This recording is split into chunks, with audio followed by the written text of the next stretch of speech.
ESBR Boxing's YouTube channel. Delighted as always to be joined by Danny. We are here to discuss what is next for Josh Kelly after his victory against Gabriel Corzo. Danny, thank you for your time. Not going to touch on the fight in this video. Going to discuss what's next. Josh Kelly, still the British champion, has fought at European level, is ranked well with the WBO. What do you think? Well, not what kind of you want to happen. What do you think is going to happen next for Josh Kelly? But I honestly think it'll be like another really underwhelming opponent. I can just see that in like 4 or 5 months' time. It'll be announced some like international fighter with a decent record, but sort of delivers the sort of performance we saw from Corzo tonight. I would love it to be like I don't know, like a JJ Metcalf or something. I don't know, like a step up towards like European title level or something. But I just don't have any faith in like I don't want to like slate Wasserman or whatever, but I'm still not really sure it's ever been sort of said what the plan is for Josh Kelly. I don't think that's been made clear. I know they keep referring to him as like a world class light middleweight, but yeah, we'll see. Yeah, gonna we will see. I think quite possibly agree with you, but we'll see if any opportunities arise. Gonna just throw a couple of names at you, Danny. You mentioned JJ Metcalf there.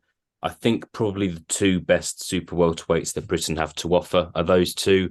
Sam Egington maybe in the conversation as well, but that fight, Josh Kelly, JJ Metcalf, two fighters of a good level. JJ Metcalf's going through a kind of a good period in his career, beating Dennis Hogan last time out. Who would you lean towards if that fight Ooh, was made? Who is the light middleweight British king? oh, it is a good fight. I know we're all in a bit of a downer after that tonight, but it is a really good fight. It's an interesting fight, and I think we all know exactly what the fight would look like. It would be Josh Kelly on the back foot and JJ Metcalf trying to walk him down and do something similar to Avanesyan done. I know Troy Williamson tried that as well. Oh, I would maybe just edge Kelly to eke it out down the stretch, to be fair. I think Metcalf would have a lot more joy than Troy Williamson. I think he's a bit cuter, a bit technically better than Troy Williamson. And he's obviously with Joe McNally, who's sort of becoming one of the more renowned trainers in the country. But I think Kelly would be able to bank enough rounds early. And I don't think Metcalf hits that hard. He's not like a one punch puncher. So I would probably just edge Kelly. That's the fight to make. I don't think it'll happen, but that's a really good fight. Yeah. Look, it is a good fight. I mean, you wonder what kind of titles would the British title be on the line. Obviously, Dennis Hogan holds the IBO belt as well. Yeah, I think. Metcalf has that, doesn't he now? Yeah. Sorry. Yeah, Sorry, getting my names mixed getting up. late, mate. So yeah. No, it definitely is too late. But so yeah, maybe we'll see that. Another name. Not saying this is going to happen next. Josh Kelly's only loss has come against Avanesyan. Avanesyan now hasn't been in the ring since losing to Terence Crawford at the end of last year. Now 34 years old. Again, not saying that's kind of going to happen, but you never know. Maybe Josh Kelly would want to try and avenge that defeat. Could be an option for Avanesyan. If that rematch was to happen, who would you lean towards in that one? Oh, I mean, you'd have to edge Avanesyan again, really. But as you say, getting old, and I think at that 154 would be a help to Kelly. I think he was big to make welterweight, which didn't help with the gas tank. Although, as I said in the post-fight review, which I'm sure people are dying to go and watch after this, I still think those gas tank concerns are maybe there. Obviously, I give Kelly more of a chance than if it was to take place at 147. But again, unlikely, probably. You would say I think Avanesyan's pretty small as a welterweight. Like he looks small. I've never seen him in person, but Kelly was a lot bigger than him. But I would probably edge Avanesyan again, to be honest. Just think he's all wrong for Kelly. Yeah, we'll see. Avanesyan feels like it's been a bit quiet since that Crawford loss, so not sure what's happening there. But yeah, will it happen? Quite possibly not. Final kind of question here, Danny. I probably feel like probably can imagine what your answer is going to be. The Tszyu, who is kind of number one contender for the in the WBO at light middleweight. Josh Kelly currently ranked number two. There have been rumors or talks during fight week that it is a possibility that Josh Kelly could face Tszyu later this year for that title, with Jamel Charlo, who's obviously facing Canelo Alvarez, vacating that belt. Josh Kelly, yeah, ranked number two. I don't think it's outrageous that could happen. But yeah, if that did happen, what would your thoughts be? Tszyu, 23-0, 17 stoppages. Looked pretty good his last couple of fights, beaten some good names. What happens if that fight happens? Yeah, I've seen a lot of people talking about that fight because obviously if Charlo vacates because of the Canelo fight, they reckon it'll either Tszyu will be just be made WBO or it'll be Tszyu versus Kelly.